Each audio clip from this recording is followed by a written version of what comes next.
কয়েকদিন ধরে রেশন দুর্নীতি নিয়ে আবারও তোলপাড় পড়ে গেছে রাজ্য রাজনীতিতে। ঠিক এই অবস্থায় ফাঁসি দেওয়ায় ব্লক তৃণমূল সভাপতির বাবার বিরুদ্ধে গুরুতর জালিয়াতির অভিযোগ।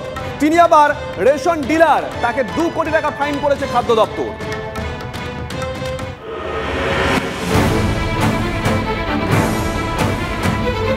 রেশন দুর্নীতির অভিযোগে শাসক দলের নেতা মন্ত্রী জেলে, তদন্তে তৎপর কেন্দ্রীয় এজেন্সি। এখনো ধরপাকড় চলছে, তার মধ্যেও রেশন জালিয়াতির অভিযোগ উঠছে, সেখানেও আবার শাসক দলের যোগ থাকার অভিযোগ। শিলিগুড়ির কাছে ফাঁসি দেওয়ায় তৃণমূল ব্লক সভাপতির বাবার বিরুদ্ধে জালিয়াতির অভিযোগ। তৃণমূল নেতা আক্তার আলীর বাবা আব্দুল হাকিম রেশন ডিলার। খাদ্য দপ্তর সূত্রে খবর, সীমান্ত সংলগ্ন সংখ্যালঘু অধ্যুষিত এবং চা বাগান এলাকায় রেশন ডিলার আব্দুল হাকিম নানা রেশন কার্ডের মাধ্যমে অতীতে খাদ্যপণ্য বিলি করা হয়েছে দেখিয়ে সামগ্রী লোপাট করে দেন। যদিও বাস্তবে লক্ষ লক্ষ রেশন কার্ডের কোনো অস্তিত্ব নেই। ডিজিটাল রেশন ব্যবস্থা চালু হতেই এই বিপুল গরমিল নজরে আসে। অভিযুক্ত রেশন ডিলার ক্যামেরার সামনে অবশ্য কিছু বলতে চাননি, তবে ছেলে এলাকার তৃণমূল ব্লক সভাপতির দাবি বাবা পৃথক ব্যবসা করেন। এ নিয়ে শাসক দলের সঙ্গে যোগের কোনো বিষয়ই নেই। আধার কার্ড ডিলিটেশনের পরে সারা রাজ্য জুড়ে যখন হয়েছে তখন আমাদের দোকান থেকেও কিছু কার্ড ডিঅ্যাক্টিভেট হয়েছে। তদন্তের মতো হোক, এর সাথে দলের কিংবা আমার কোনো এটা নয় যে আমাদের দল বলে আমরা এটাকে প্রশ্রয় দেব। এতদিন খাদ্য দপ্তর কি করছিল প্রশ্ন রেশন ডিলার অ্যাসোসিয়েশনের। এই কাজ আমার ডিলার করেছে কিনা সেটা আমি বলতে পারছি না। যদি করেও থাকে তো ডিলার এতদিন কেন ডিপার্টমেন্ট এই জিনিসটাকে সামনে নিয়ে আসলো না। এই ঘটনার কথা সামনে আসতেই শোরগোল পড়ে যায় ইডি সিবিআই উত্তরবঙ্গে অভিযুক্তদের বিরুদ্ধেও ব্যবস্থা নিক দাবি বিজেপি বিধায়ক শঙ্কর ঘোষের। চিঠি লিখেছিলাম, আজ পর্যন্ত সেটা কার্যকর হয়নি। আমি চাই অবিলম্বে ইডি সিবিআই উত্তরবঙ্গের যা যা দুর্নীতি, রেশন বালি থেকে শুরু করে যা যা দুর্নীতি হয়েছে, অবিলম্বে এই কালপ্রিটদের বুক করা হোক। রেশন দুর্নীতি মামলায় ধরপাকড়ের মাঝে শিলিগুড়ি মহকুমায় দুর্নীতির অভিযোগে কেন্দ্রীয় তদন্তকারী সংস্থার পদক্ষেপের আগেই রাজ্যের খাদ্য দপ্তরের কড়া মনোভাব দেখে অনেকেরই প্রশ্ন, দিনের পর দিন এই দুর্নীতি কিভাবে আধিকারিকদের চোখ এড়িয়ে গেল? তৎকালীন আধিকারিকদের ভূমিকা আড়াল করার চেষ্টা হচ্ছে না তো? ঘটনায় প্রবল অস্বস্তিতে শাসক তৃণমূল নেতারা। রেশন ডিলারের বাবা খোদ ব্লকের তৃণমূল সভাপতি, তিনি অবশ্য বলছেন এই ঘটনায় বাবার ঢাল হয়ে দাঁড়াবেন না তিনি। দল পাশে থাকবে না রেশন ডিলারের। যদি অভিযোগ প্রমাণিত হয় সেক্ষেত্রে প্রশাসন যেন কড়া শাস্তি দেয়। ক্যামেরায় দীপায়নের সঙ্গে প্রসেনজিৎ, TV9 বাংলা, শিলিগুড়ি। বাবার বিরুদ্ধে অভিযোগ, ছেলের বক্তব্যটা শুনলেন, জানি না একেই বলে কিনা ওই আপনি বাঁচলে বাপের নাম। যাই হোক, আরেকটা ছবি দেখাই। জমা জল আর খোলা তারে মৃত্যু এ রাজ্যে নতুন কোনো ঘটনা নয়। হাওড়ায় প্রাণ গেছে 22 বছরের এক তরুণীর। প্রতি বর্ষায় তৈরি হয় এইরকম মরণ ফাঁদ। জীবন নিয়ে ছিনিমিনি খেলা চলে, তবুও হুঁশ ফেরে না কারো। পুরসভা, বিদ্যুৎ দপ্তর, কারোর যেন কোনো হেলদোল নেই, এমনটাই অভিযোগ করেছেন আমজনতা। সল্টলেক, পানিহাটি, মেদিনীপুর, ছবিটা দেখুন, কি ছবি ধরা পড়েছে, যেখানে সেখানে খোলা তার। বর্ষার জমা জলে যেন পদে পদে বিপদ। বৃহস্পতিবার রাতে হাওড়ায় জমা জলে তড়িতাহত হয়ে তরুণীর মৃত্যু হয়েছে। তবে এটা কোনো বিচ্ছিন্ন ঘটনা নয়। বর্ষার জমা জলে বিদ্যুৎস্পৃষ্ট দুর্ঘটনা মাঝে মধ্যেই ঘটে। কদিন এ নিয়ে হইচই হয়, তারপর সবাই চুপ। হাওয়ায় মিলিয়ে যায় সব অভিযোগ। গ্রাম বাংলার কথা ছেড়েই দিন, সল্টলেকের বহু রাস্তায় পোস্টে বিপজ্জনকভাবে বেরিয়ে রয়েছে তার।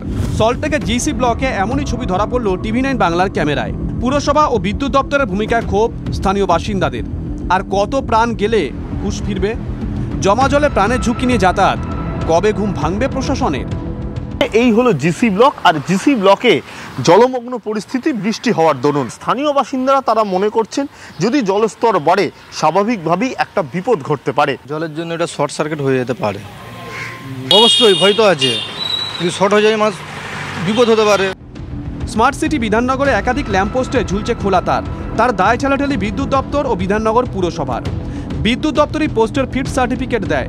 দাবি মেয়র কৃষ্ণা চক্রবর্তীর। মৃত্যু হলে পুরসভা দায় নেবে তো? প্রশ্ন বিজেপির।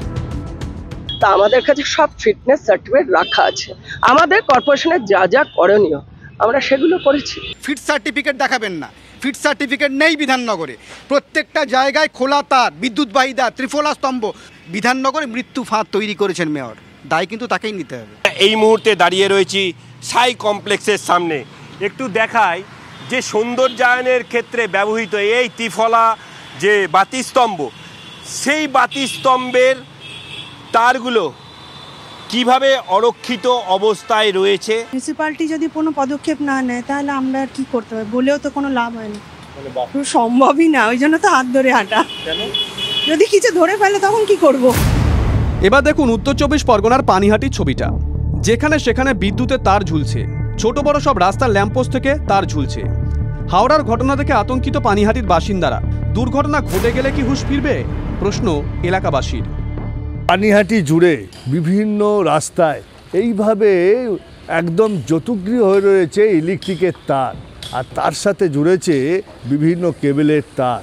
বিদ্যুতের এই খোলা তার যদি জলের মধ্যে পড়ে তাহলে যে বিপদ ঘটবে এটাই আতঙ্কে ভুগছেন পানিহাটির বিভিন্ন অঞ্চলের বাসিন্দারা। এই যে সমস্ত ফ্ল্যাট উঠছে, যারা প্রমোটার তাদের তো কোনো হুঁশ নেই। এইরকম তার ঝুলছে, এই আমাদের ইলেকট্রিকের তার, এই যে তারগুলো একটার সঙ্গে আর একটা জয়েন্ট ছিঁড়ে পড়ে রয়েছে। যে আমরা বাচ্চা নিয়ে যাতায়াত করি, রাস্তার মধ্যে পায়ে জড়িয়ে গেলে শর্ট যদি খাই তাহলে তো আমাদের যে কোনো সময়ে যে কোনো বিপদ হতেই পারে। মেদিনীপুর শহরে দেখা যাচ্ছে যত্রতত্র খোলা তার, ইলেকট্রিকের খুঁটি থেকে ঝুলছে তার। যে কোনো সময় বড়সড় বিপদ হতে পারে। প্রশাসনের নজর পড়বে কবে, প্রশ্ন স্থানীয় বাসিন্দাদের। আমরা দেখেছি পৌরসভার একটা গাফিলতি নজর করতে পারছে না, সেই জায়গায় দাঁড়িয়ে নাগরিকদের জীবন যে কোনো সময় বিপন্ন হতে পারে। মানুষের দুয়ারে খোলা তারে মৃত্যু ফাঁদ, টানা বৃষ্টিতে জল জমছে, তারগুলো ঝুলছে বিপজ্জনকভাবে, মৃত্যু হচ্ছে, তারপরও হুঁশ ফিরছে না প্রশাসনের। কবে বদলাবে এই ছবি? Bureau report, TV9 Bangla.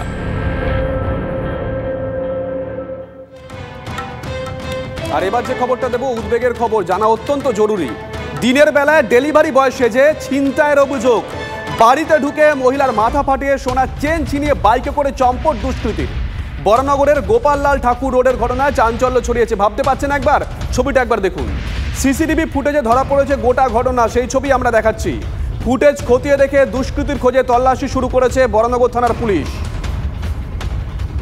এই মুহূর্তে আমরা যে ছবি দেখাচ্ছি, ছবিটা ভালো করে দেখুন।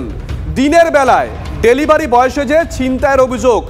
বাড়িতে ঢুকে মহিলার মাথা ফাটিয়ে সোনার চেন ছিনিয়ে বাইকে করে চম্পট দুষ্কৃতীর। সিসিটিভি ফুটেজ আমরা দেখাচ্ছি।